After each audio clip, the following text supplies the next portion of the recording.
Bismillahirrahmanirrahim. Assalamualaikum warahmatullahi wabarakatuh. Saya Merlina Daming dari EKI 6C. Di sini saya akan menjelaskan mengenai Bank Sentral. Bank Sentral adalah perusahaan swasta yang diberi hak monopoli untuk mencetak uang. Tetapi pertanyaannya yaitu, apakah teman-teman tahu BI ini atau Bank Indonesia ini milik siapa? Nah, kebanyakan orang atau warga negara di hampir semua negara nasional di dunia ini tidak memahami bahwa mata uang kertas yang mereka pakai di negaranya bukanlah terbitan pemerintah setempat, melainkan yang dimana dimulai di Inggris dengan kelahiran Bank of England, yaitu hak untuk menerbitkan uang kertas itu dimulai diberikan hanya kepada satu pihak saja, atau memang kebanyakan bank sentral itu melebihi dirinya dengan nama yang berbau-bau nasionalisme sesuai dengan negara masing-masing. Kemudian utang-utang yang mereka berikan kepada pemerintah suatu negara tidak pernah diminta oleh rakyat negara tempat mereka beroperasi, tetapi dibuat untuk pemerintah demokratis yang mengatasnamakan warga negara itu sendiri. Kemudian mereka para bankir ini adalah sebenarnya orang-orang yang tidak dipilih, yang dimana tidak punya loyalitas kebangsaan dan tidak akuntabel, tetapi mengendalikan kebijakan paling mendasar suatu negara. Dimana begitu Indonesia dinyatakan merdeka, para pendiri Republik baru ini menetapkan BNI, yaitu BNI ini berdiri pada tahun 1946 sebagai bank sentral dan menerbitkan uang kertas pertamanya. Kemudian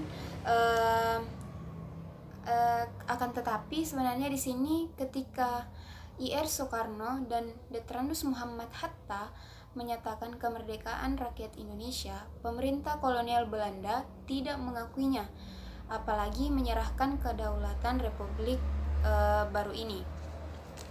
Kemudian Belanda mengajukan beberapa syarat untuk dipenuhi, dan selama beberapa tahun ini mengganggu secara militer, dan terjadilah perundingan tahun 1940.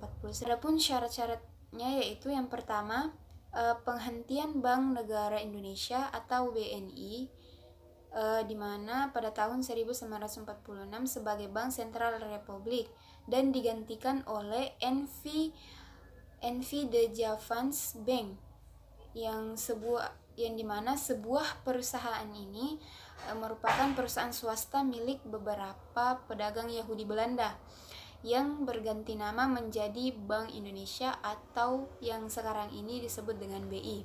Yang kedua yaitu dengan lahirnya Bank Sentral baru, yaitu pencetakan uang Republik Indonesia, yaitu biasa disebut dengan ORI.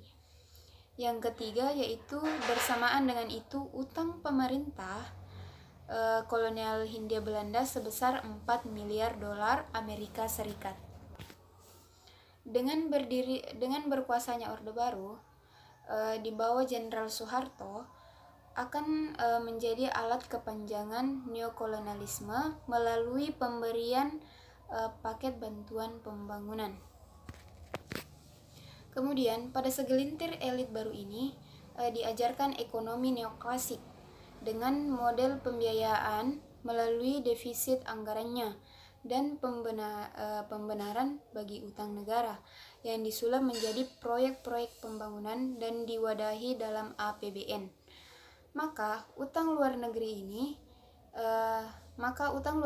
Indonesia ini yang hanya 6,3 miliar dolar Amerika Serikat di akhir masa Soekarno dengan 4 miliar dolar diantaranya adalah warisan Hindia Belanda tersebut di atas ketika Orde Baru berakhir, maka menjadi 54 miliar dolar Amerika Serikat.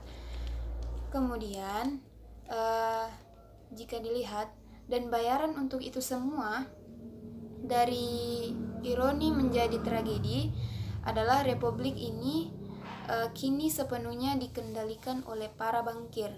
Mulai tahun 1999, Bank Indonesia yang semulanya adalah The Javans Bank itu telah sama sekali dilepaskan dari Republik Indonesia.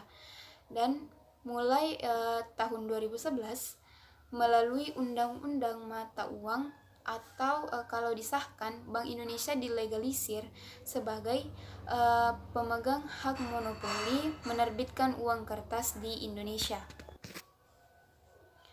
Kalau para wakil rakyat di DPR yang kini tengah merampungkan Undang-Undang Mata Uang tidak mengerti atau pura-pura tidak mengerti semua